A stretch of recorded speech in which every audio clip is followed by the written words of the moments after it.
하나님은 영이시니 예배하는 자가 영과 진리로 예배할지니라. 아멘. 433장 찬양하겠습니다.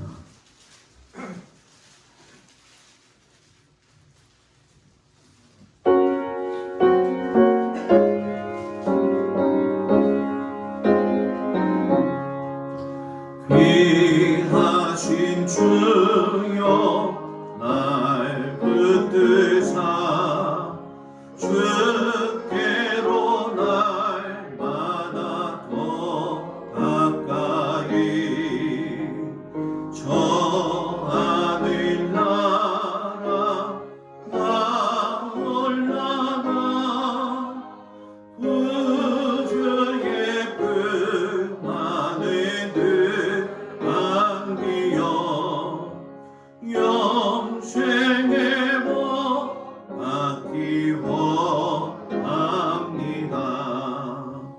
벚꽃날 물고 나 없어도 날마다 주께로 더 가까이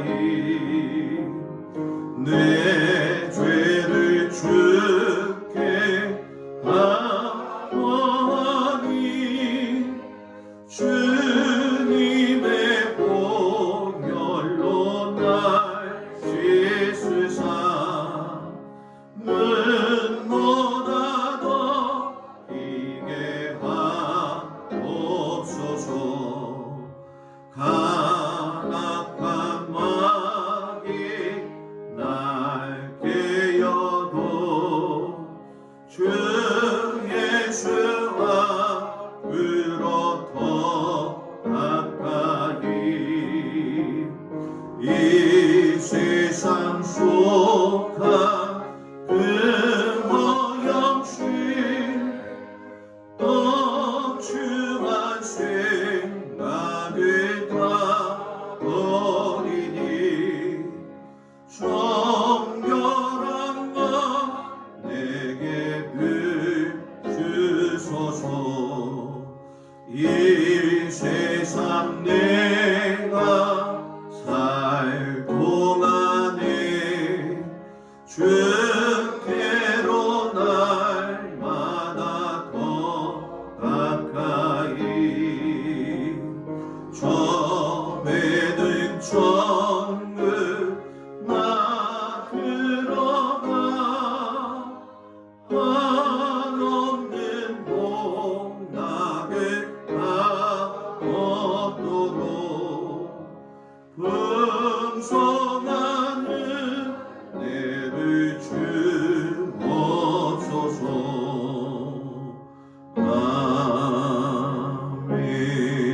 아멘. 우리 유영애 권사님 기도해 주시겠습니다. 2020년 한 해 동안도 변함없는 사랑과 은혜로 지켜주시고 도와주신 하나님을 찬양합니다. 아멘. 오늘도 코로나로 인하여 힘들고 어려운 중에도 예배할 수 있는 여건과 환경을 허락하여 주심을 감사합니다. 아멘. 찬양 중에 말씀과 기도 가운데 하나님을 만나며 주님이 주시는 기쁨과 감사가 넘쳐나는 은혜의 시간 되게 하여 주옵소서. 아멘. 주님, 우리 안에 사랑이 없으므로 어려움과 부끄러움을 당할 때 많습니다. 사랑이신 하나님을 닮아 사랑하며 용서하며 말씀에 순종하여 하나님이 약속하신 믿음의 증거가 더하는 삶 살게 하여 주옵소서. 아멘. 1년 동안도 각 부서마다 속회마다 봉사하며 헌신하는 손길들을 기억하여 주옵시고 주님이 주시는 힘과 능력으로 채움받아 우리 동막교회를 위하여 더욱 열심을 낼 수 있는 하나님 영광 나타내는 일꾼 되게 하여 주옵소서. 아멘. 하나님 칭찬받고 인정받는 우리 동막교회 되기 원합니다. 아멘. 또한 육신의 연약함으로 삶의 크고 작은 문제들로 어려움을 당하는 성도님들 위로하여 주시고 주님. 치료하여 회복케 하여 주옵소서. 아멘. 강건케 하여 주옵소서. 아멘. 말씀을 전하실 목사님 늘 건강으로 지켜주시고 사모님과 가정 위에도 함께하여 주옵소서. 아멘. 말씀 전하실 때 성령으로 붙들어 주셔서 말씀이 힘있게 하여 주옵시고 주님. 살아 역사하는 생명의 말씀 되게 하옵소서. 아멘. 하나님 2020년 중에도 날마다 사랑하여 주셔서 동행하여 주시고 은혜 베풀어 주심을 감사드립니다. 아멘. 더욱 하나님만 사랑하고 의지하는 새날 되게 하여 주옵소서. 아멘. 오직 우리 주님 홀로 영광 받아 주옵소서. 살아계신 예수님 이름으로 감사하며 기도드립니다. 아멘. 하나님 말씀 보도록 합니다. 이 저녁에 하나님 말씀은 이사야서 37장 1절에서 4절까지 말씀이 되겠습니다. 이사야서 37장 1절에서 4절까지 말씀.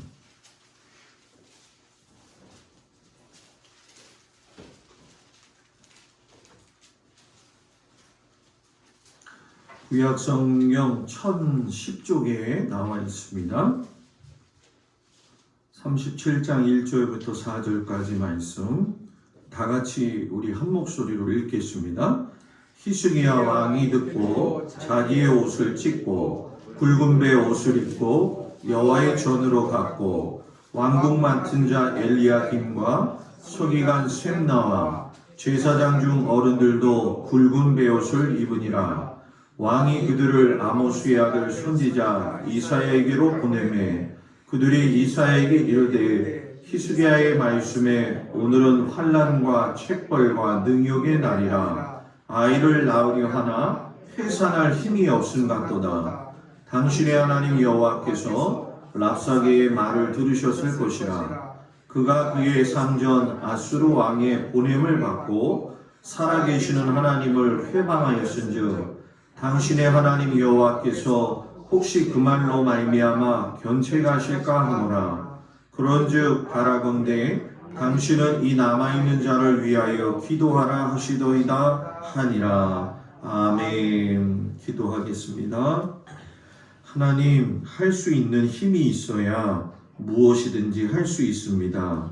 힘이 없는 사람이 무슨 일을 할 수 있겠습니까? 하나님께서 오늘 저희들이 힘을 갖기를 원하시는 마음을 잘 깨달을 수 있도록 함께하여 주셔서 새 힘을 얻고 믿음의 길을 걸어가기에 부족함이 없도록 담대함을 허락하여 주시옵소서. 예수님 이름으로 기도합니다. 아멘. 할렐루야. 아멘. 오늘 아침부터 이 저녁까지 예배드리면서 하나님 앞에 최선 다하는 우리 모든 성도들에게 건강의 축복이 있기를 간절히 축원합니다. 오늘 저녁에는 해산하려면 힘이 있어야 합니다 라는 제목을 가지고 같이 은혜를 나누겠습니다. 여러분, 부흥이라는 단어를 잘 아시죠? 우리 교회가 부흥하기를 원하세요? 아멘. 별로 신통치 않은 것 같아요. 부흥하기를 원하세요? 아멘. 이제 우리가 생각의 전환이 좀 필요해요. 부흥이라고 하는 단어를 쓰게 되면 우리나라의 기독교인들이 가지고 있는 부흥은 양적인 숫자가 늘어나는 것이 부흥이다라고 생각을 해요. 그러나 성경에서 이야기하고 있는 건 양적인 부흥이 있기 전에 심령의 부흥이 있어야 된다라고 하는 것을 끊임없이 강조하고 있어요. 하나님은 우리가 부흥하기를 원하시는데 심령의 영이 하나님 안에서 먼저 부흥되기를 원하시죠. 내가 먼저 영적으로 부흥이 되어지면 나의 삶을 통해서 잔잔히 흘러나오는 은혜의 강물이 다른 사람들에게 영향을 주게 되어 있어요. 그래서 여러분들 잘 아시지만 사람은요 끼리끼리 모여요. 노름을 좋아하는 사람은 노름 좋아하는 사람끼리 모여요. 그러니까 노름을 좋아하는 사람들에게 있어서는 선한 은혜의 영향력이 있을 수가 없는 거죠. 우리가 심한 말로 이야기할 적에 오른손을 없애버리면 왼손으로 하고 왼손을 없애면 오른발가락으로 한다는 거예요. 그러니까 악한 것도 영향력이 있다고 한다면 선한 것도 영향력이 있겠죠. 그런데 오늘 이 부흥에 앞서서 사단이 하고 있는 악한 영향력에 대한 것을 좀 이야기하려고 해요. BC 720년에 아수르라고 하는 나라가 생겼어요. 굉장히 신흥 강국으로서 주변에 있는 나라들에게 큰 위협이 되고 있는 상황이었죠.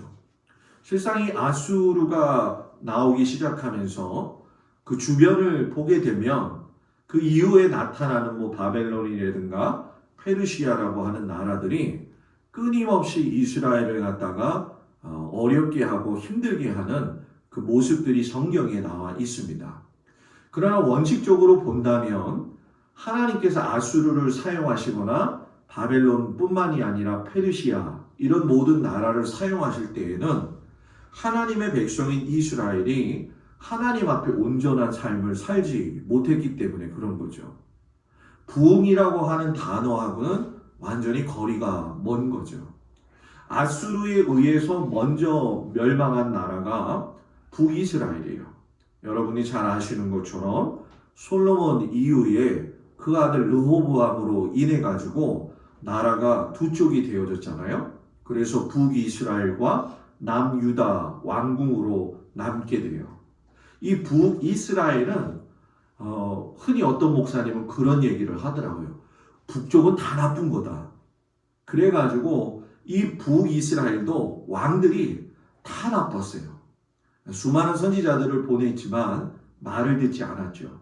그러다 보니까 멸망도 북이스라엘이 멸망을 먼저 하게 됩니다. 이 북이스라엘이 멸망할 당시의 상황을 보게 되면 아수르와 싸워서 이기지 못할 것 같으니까 이 실상 문제는 하나님 앞에 매달려서 문제 해결을 보아야 되는데 이전 강국이었던 이집트를 갖다가 더 의지하는 것이 그 당시에 북이스라엘이 가지고 있는 모습이었어요. 이걸 좀 쉽게 우리에게 적용한다고 한다면 하나님을 섬기고 있는 백성이 세상을 더 의지해가지고 문제를 해결하려고 했다라는 거예요. 하나님이 기뻐하시지 않았다는 거죠. 그래서 결국 북이스라엘이 멸망을 하게 됩니다. 그리고 시간이 좀 더 흘러가가지고 히스기야 14년, 그러니까 BC 701년이죠. 19년이 지난 후에 산헤립이라고 하는 아수르의 왕이 남유다 왕국까지 공격을 하게 돼요. 그 당시에 있었던 말씀이 바로 오늘 우리가 읽는 말씀의 내용이에요. 그때 유다의 견고한 성이 46개나 빼앗기게 되어졌고요. 20만 명이 넘는 사람들이 포로로 잡혀가는 그런 일들이 벌어졌어요. 그러니 여러분 히스기야 입장에서는 실상 하나님 앞에 이 문제를 놓고 어떻게 해야 될까 고민스러웠던 부분이죠. 그는 실질적으로 이 아수르에게 은 300달란트와 근 30만 달란트를 갖다가 조공으로 바치는 그런 일들을 했어요. 아수르의 산헤립이 18만 5천 명의 군대를 이끌고 내려왔으니까 여러분 이 싸움은 할 수도 없는 것이고 해봤자 결론이 나져 있는 그런 상황의 싸움이었어요. 그때 히스기야가 절규하는 마음을 가지고 하나님 앞에 고백하는 내용이 우리가 읽은 내용이에요. 뭐라고 고백해요? 오늘은 환난과 책벌과 능욕의 날이라. 아이를 낳으려 하나 해산할 힘이 없도다. 여러분 굉장히 구구절절한 애절한 고백이죠. 여러분 잘 아시다시피 산모는 마지막에 가서 마지막 힘을 쏟아 부어야지만이 아이를 순산할 수 있는 거예요. 마지막 힘을 쓰지 못한다고 한다면 난산이 되어져 가지고선 결국 산모도 위험해지고 아기도 위험해지는 거죠. 그때 그 당시에 그 모습이 바로 유다 왕국의 모습이었다는 거예요.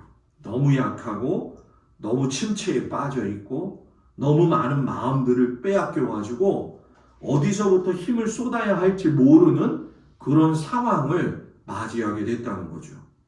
여러분 지금까지 신앙생활 해오면서 여러분들을 약하게 만드는 원인들, 또 여러분들을 침체기 가운데 빠지는 원인들, 뭐 그것이 사람에 의해서 그랬던지 환경에 의해서 그랬던지 많은 일들이 있을 거예요.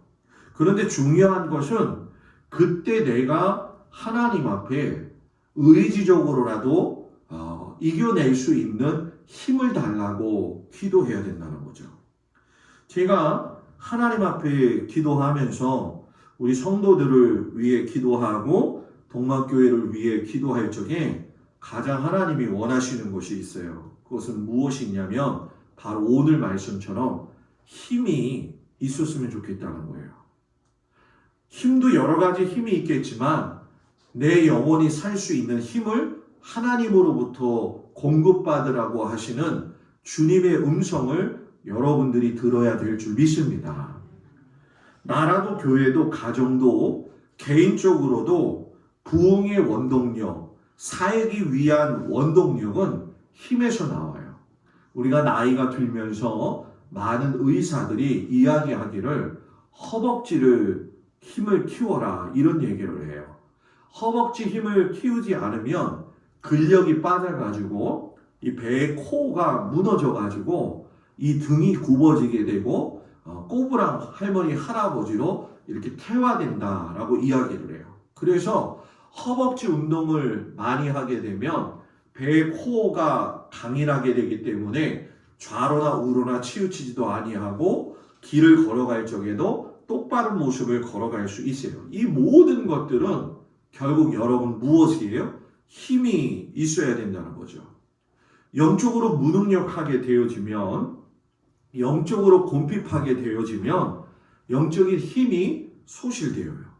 여러분 우리 교회가 지금 힘이 소실된 상태에서 하나님께서 일어나라고 다급하게 재촉하시는 음성을 들어야 될 줄 믿습니다.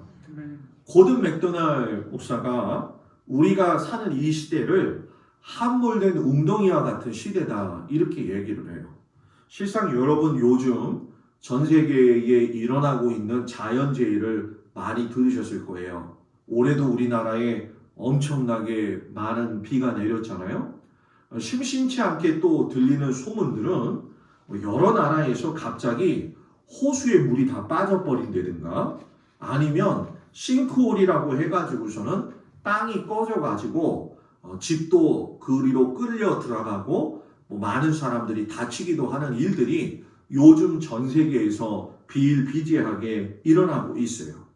이렇게 도로와 호수 그리고 어떤 자연 환경만 꺼지는 거냐? 그렇지는 않다는 거예요.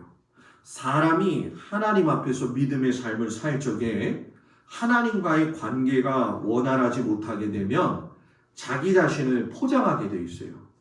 말이 많은 사람을 보게 되면 그 사람의 심중에 그 말로 자기를 가리우기 위한 상처가 있고 아픔이 있어요. 그걸 들키고 싶지 아니하니까 자꾸 말이 나오게 되는 것이고 그것이 결국은 실수하게 되어지는 거죠. 이렇게 사람들이 많이 무너지고 있는 것이 오늘날 우리들의 현실적인 모습이에요. 또 안타깝게도 우리나라가 지금 기독교의 위상도 여러분 뭡니까? 많이 무너진 것이죠. 그런데 이 많이 무너지고 있는 현상 가운데에서도 우리가 분명하게 잃어버리지 말아야 될 것이 있는데 그건 뭐냐 하면 하나님은 믿음으로 살려고 하는 사람들을 꼭 기억하신다는 거예요. 여러분들이 믿음으로 살려고 하면 하나님이 기억하십니다. 하나님께 기억이 되어지는 사람, 어떤 사람의 모습으로서 기억이 되어져야 될까?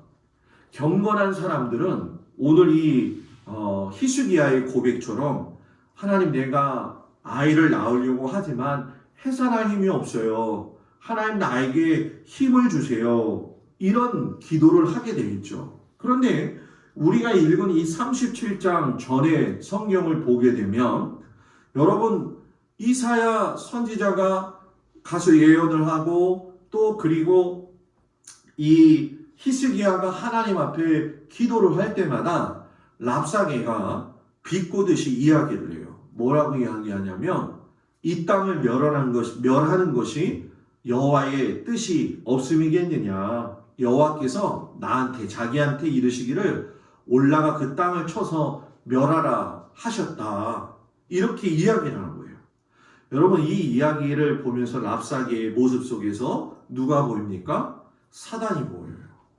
사단은 우리가 하나님 앞에 바로 서는 걸 원치 않아요. 영적으로 각성하고 깨어 있는 걸 원치 않아요. 왜냐? 깨어 있으면 기도하기 때문에 사단이 교회를 휘어잡고 또 사람들의 마음을 휘젓고 싶어도 그렇게 할 수가 없다는 거예요. 그래서 성경에 보게 되면 믿음의 선배들 보게 될 때마다 그들의 삶 가운데 보게 되면 자꾸 어려움과 난관을 주어서 사단이 일어서지 못하게 하는 일들이 일어나요.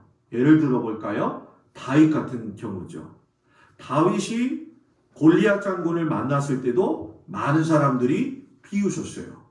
사울 왕에 의해서 쫓겨다닐 때에도 저는 하나님께 도움을 얻지 못하는 자다라고 하는 그런 소리를 들었어요. 어쩌면 밖에서 우리를 볼 적에 우리들 개인 스스로가 저렇게 하나님 믿는다고 도와줄까? 동막교회가 열심히 한다고 해서 하나님이 과연 계실까? 이렇게 비일비재하게 우리를 갖다가 농락할 수 있는 것이 사단의 전략이라는 거예요. 그렇기 때문에 이것을 안다고 한다면 하나님의 원뜻을 알게 되죠. 하나님의 원뜻은 저와 여러분이 낙심하지 아니하고 어려움 가운데 빠지지 아니하고 침륜에 빠지지 않기를 원하신다는 거예요. 여러분, 요한복음 10장 10절에 보게 되면 도적이 오는 것은 뭐 하러 온다고요? 도적질하러 온다고 이야기하시잖아요. 그러면서 내가 온 것은 양으로 생명을 얻게 하고 더 풍성히 얻게 하려 함이다 라고 말씀하셨어요. 그러니까 우리는 예수를 믿으면 도적질 하려고 오는 존재들이 많이 있다는 거예요.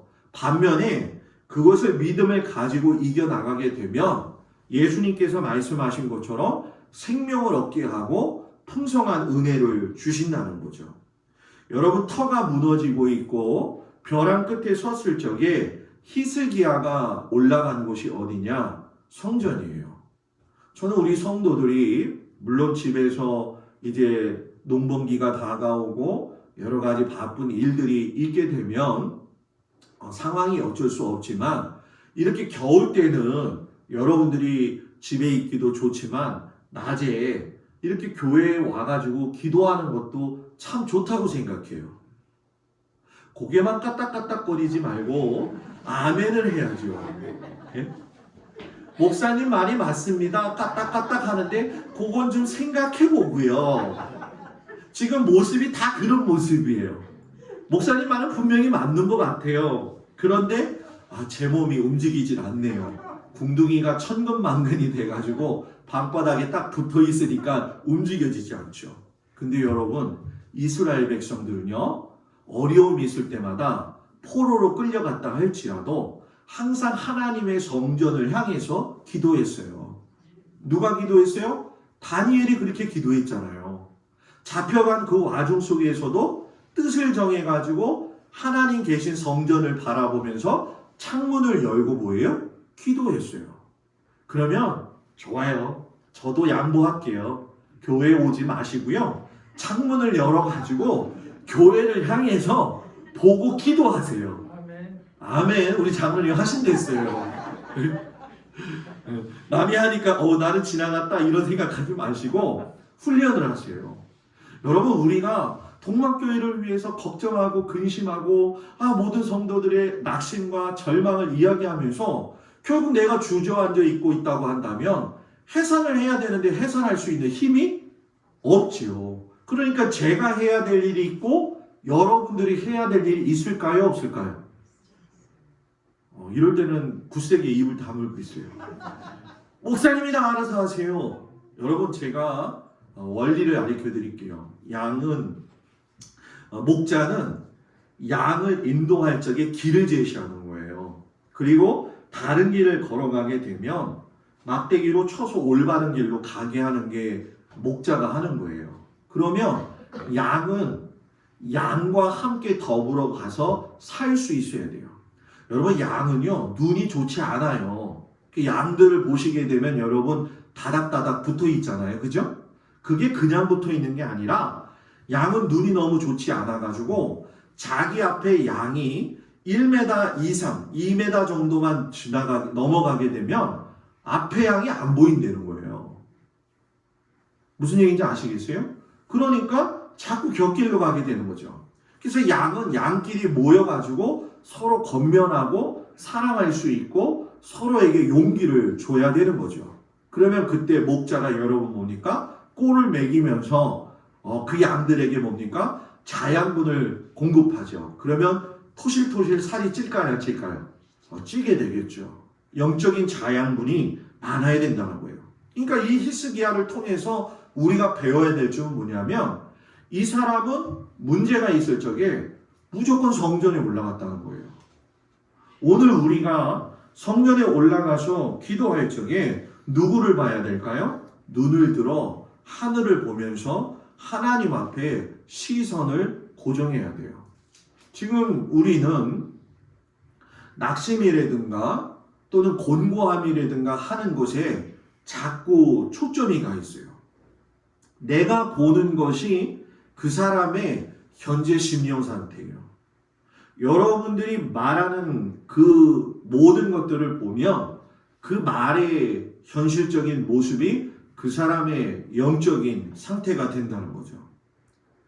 제가 하나님 앞에 오면서 동막교회에 오면서 기도한 게 있어요. 뭐라고 기도했냐면 하나님, 나는요 동막교회 가가지고 아무것도 모르고 가지만 이제는 동막교회에서 예수님이 살라고 하셨던 그 삶을 살아내는 목사가 되고 싶고 그런 교회가 됐으면 좋겠어요.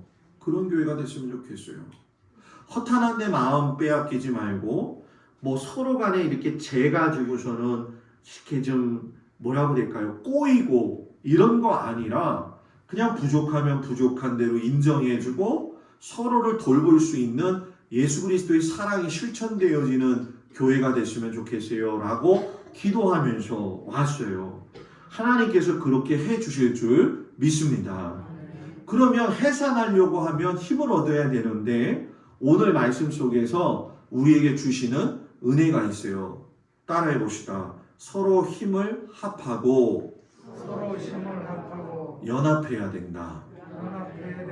자, 성경을 읽어보니까 히스기야가 제일 먼저 행동한 것이 무엇입니까? 굵은 베옷으로 갈아입었다라고 이야기를 해요.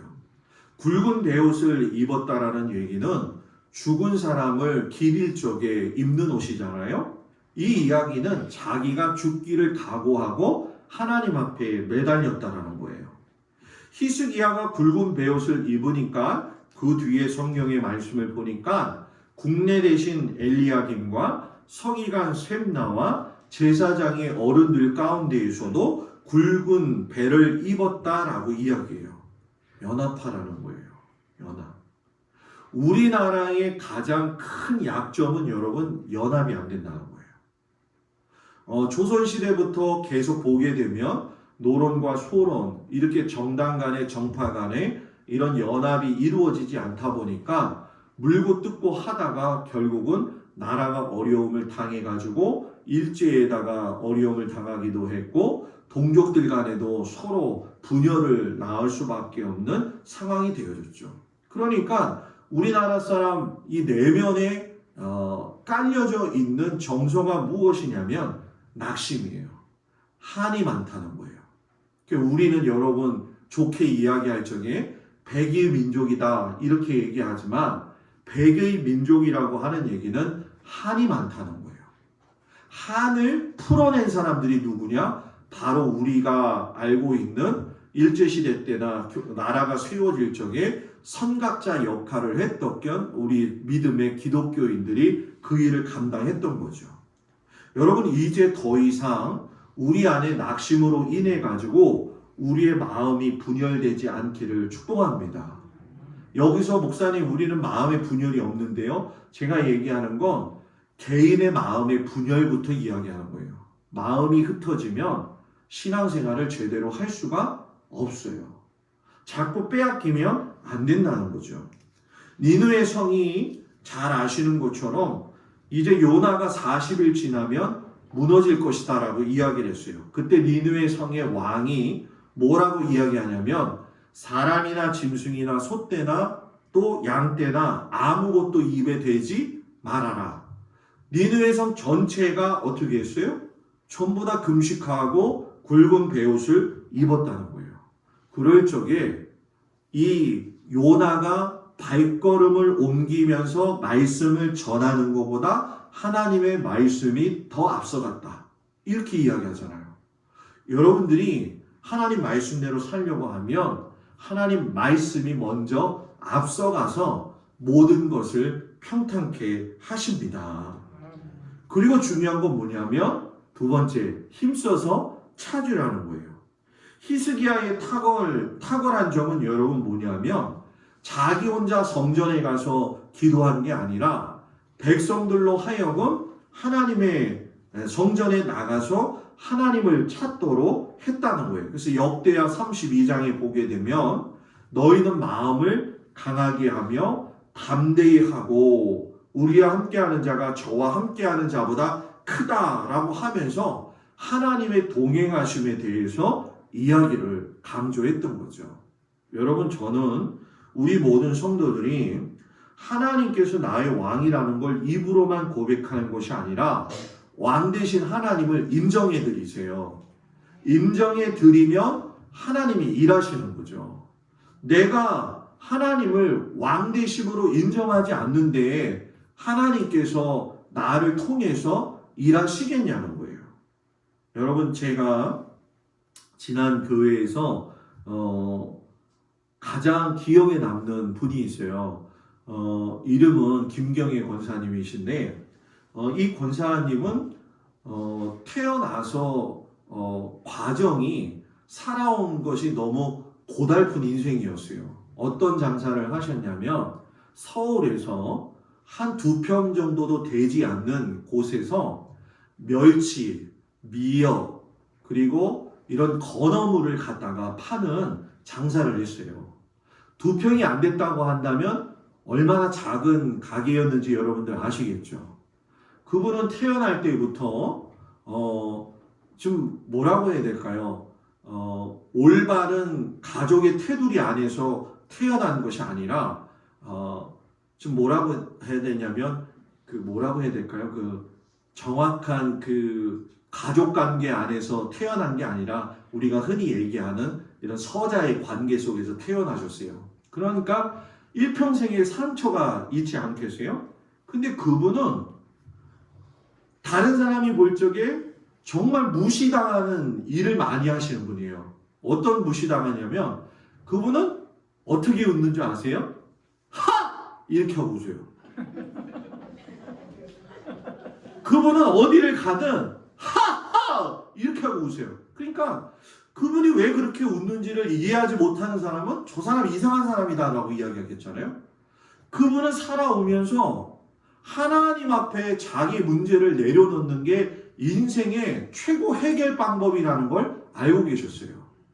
남편이요, 박만석 성도예요.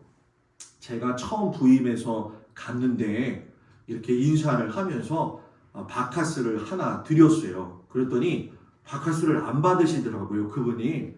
왜 안 받으시는가 그랬더니 그분 지론이 뭐냐 하면 목사님한테 이걸 받게 되면 나는 또 목사님한테 뭔가 해줘야 되기 때문에 받기 싫다는 거예요. 그 정도로 굉장히 딱딱하신 분이었어요. 그런데 이분이 키는 요만하세요. 요만하고 몸이 항상합니다. 그런데 그분이 여러분 놀라지 마세요. 하루에 막걸리 2병을 꼭 드시고 주무시는 분이에요. 놀라지 않나 보네요. 여러분들 술이 세요?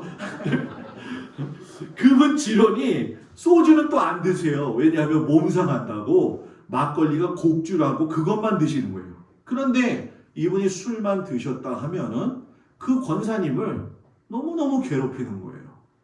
그 괴롭힘이 너무 심해가지고 밤을 꼬박 새면서 하나님 앞에 하소연하시는 분인데, 그분이 뭐 너무나도 많은 저하고의 관계 속에서 섬김과 사랑이 있었죠. 그런 것은 좀 놔두더라도 나중에 그분이 위암이 걸렸어요. 위암이. 이제 저희 아버님도 위암이 걸리셨었기 때문에 초기에 발견이 되어져서 이제 완쾌가 되어졌기 때문에, 여러분 목회를 하다 보면 반은 의사가 됩니다.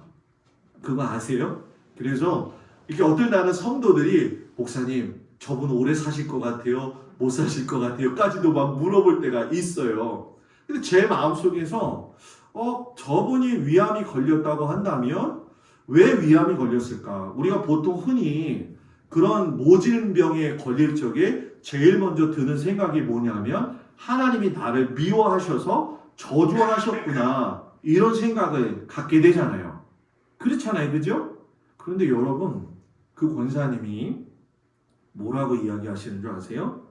목사님, 내가 우리 남편 때문에 그렇게 고생하더니만 하나님이 내가 인생 사는 게 너무 어렵고 힘들어가지고 나에게 빨리 오라고 위암을 주셨나 봐요. 해석이 다르죠? 해석이 달라요. 그래가지고 병이 이제 계속 진행이 되어지는데, 그분 특이한 점이 뭐냐면 고기를 전혀 못 드세요. 해산물도 못 드세요. 오직 드시는 거는 김치하고 칼국수예요.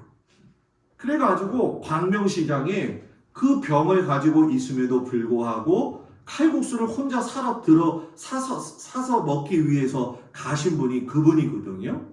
그게 이제 돌아가시기 한 달 전쯤 됐어요. 목사님, 나 먹고 싶은 게 있어요, 그러더라고요. 그래서 뭐가 드시고 싶어요? 그랬더니 그 사이가 뭐 사갖고 왔는데 발이 이렇게 두껍고 빨갛고, 얘기를 들어보니까 그게 가재, 그 뭐죠?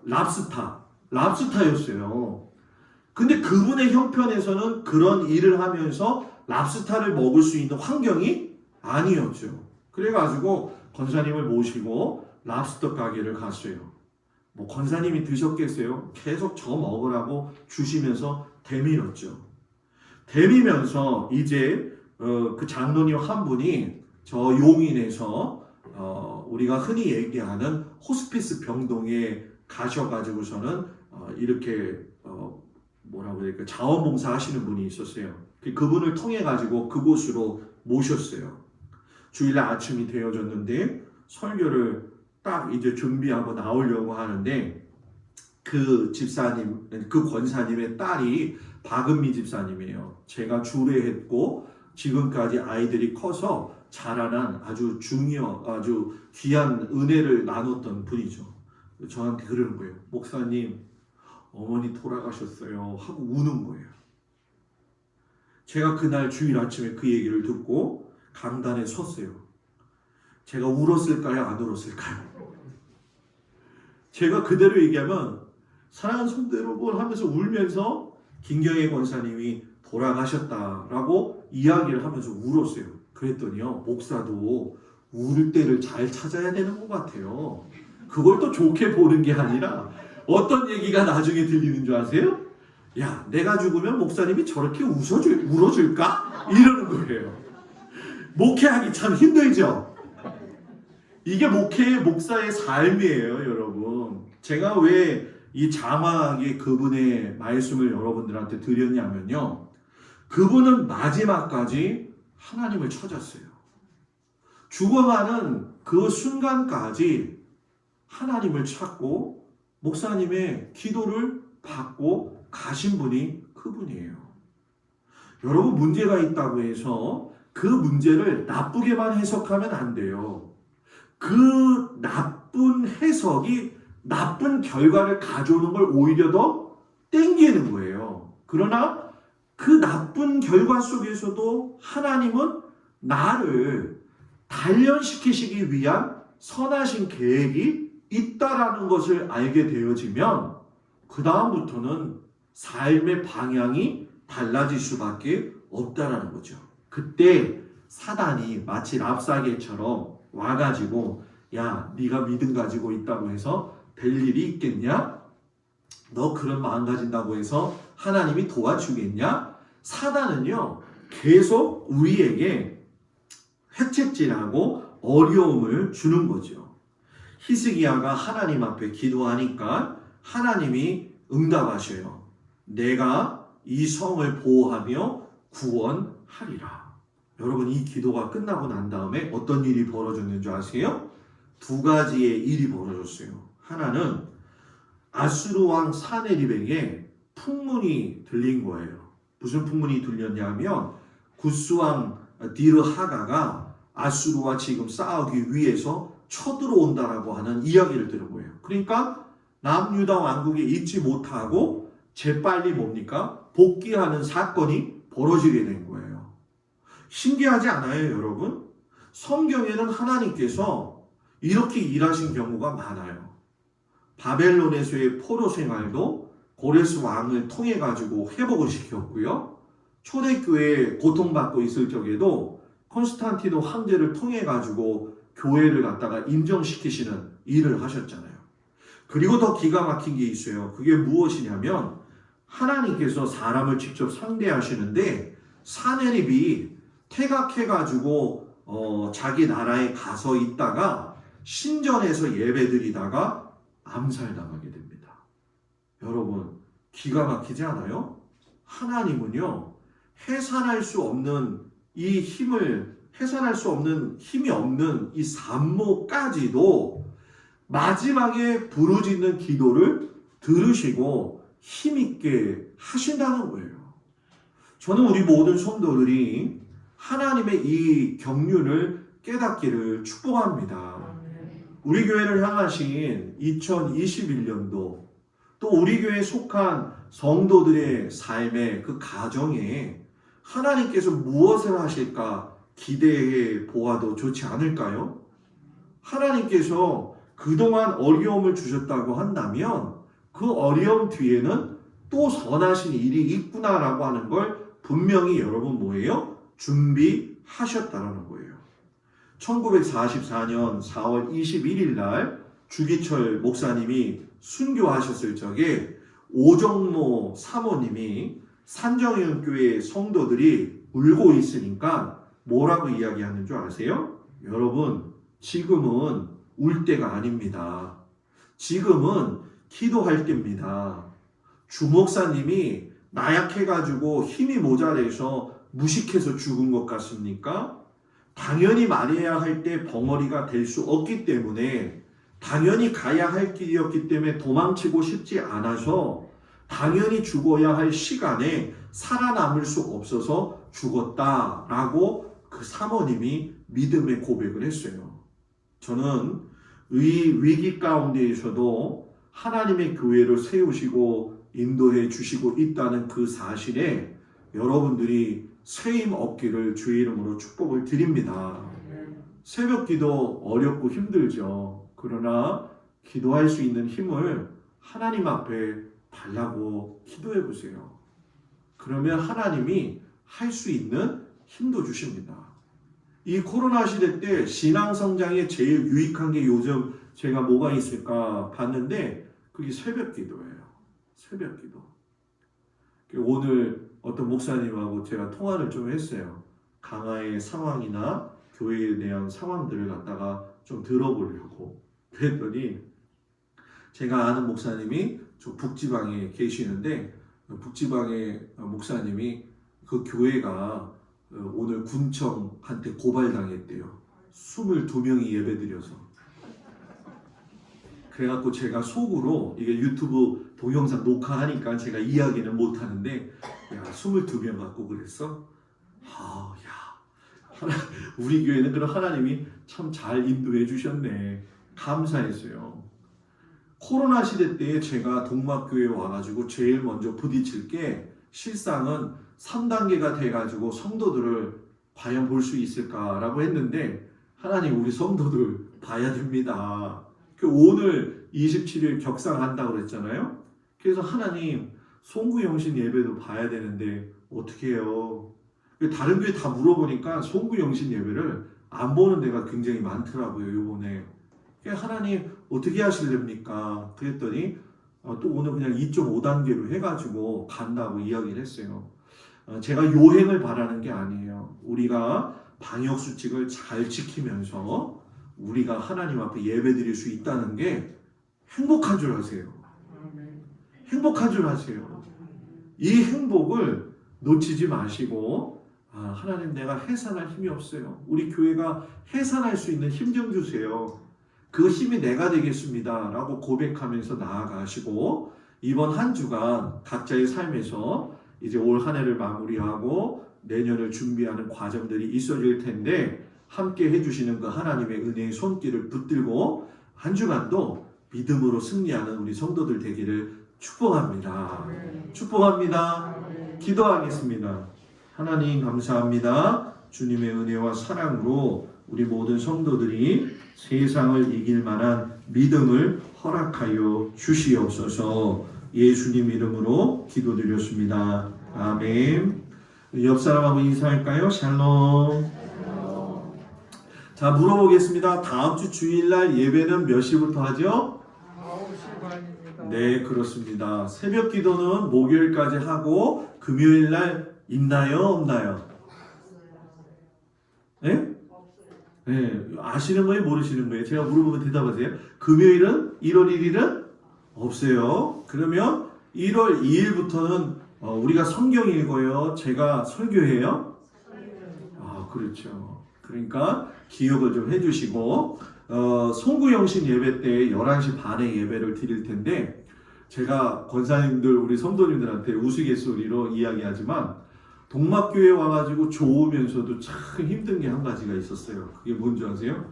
예배 시간에 굉장히 일찍 오시니까 너무 좋은 거예요. 너무 좋은데 또 찬송가를 너무 일찍 불러야 되는 거예요.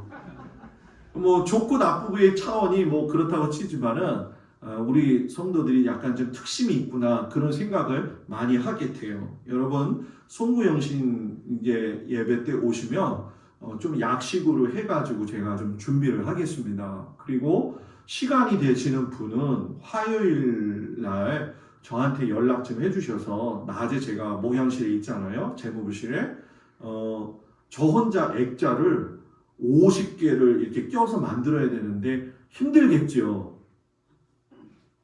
저도 아직 힘들 거예요. 50개를 다 이렇게 액자를 띄어서 거기다 넣고 해야 되는 작업인데 권사님 한두 분만 오시면 30분이면 끝날 것 같아요.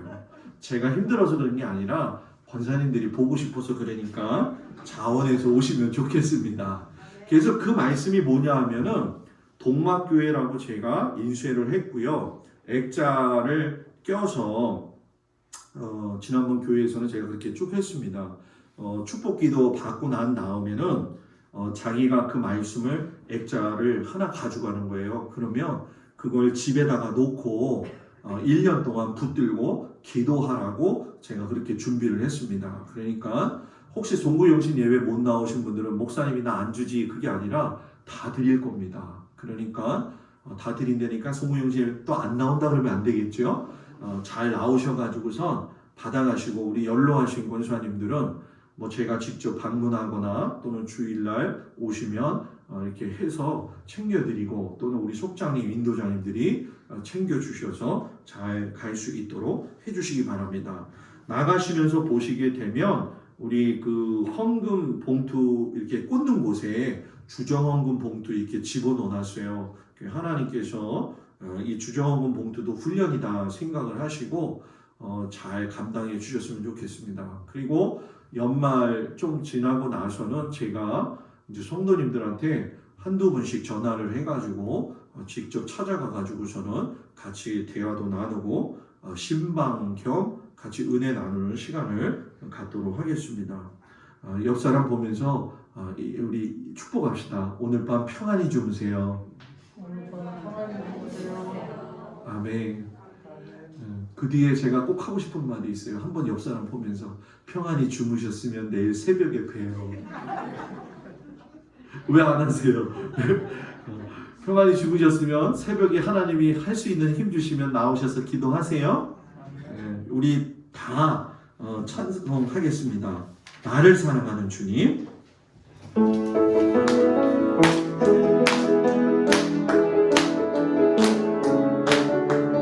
나를 사랑하는 주님, 나를 위해 죽으시고 부활 승천하시어서 나의 주가 되셨네. 나를 사랑하는 주님, 나의 목자 되시어서 나를 항상 인도하니 주만 따라가리라. 주 오시면 천국에서 주님과 살리라. 영원토록 주 오시면 천국에서 주님과 살리라. 영원토록. 아멘. 수요 예배는 연합속회로 드립니다. 이제는 우리 주 예수 그리스도의 은혜와 우리를 사랑하시는 그 아버지 하나님의 놀라우신 사랑과 성령님의 위로하심이 이제 해산하기 위해서 힘을 달라고 기도하며 간구하는 우리 모든 성도들 위해 함께하여 주시고, 오늘같이 예배 참석하지 못한 우리 모든 성도들, 또 자녀들, 또 아픈 자들 하나님께서 긍휼히 여겨주시고 살펴주시기를 간절히 축원하옵나이다. 아멘.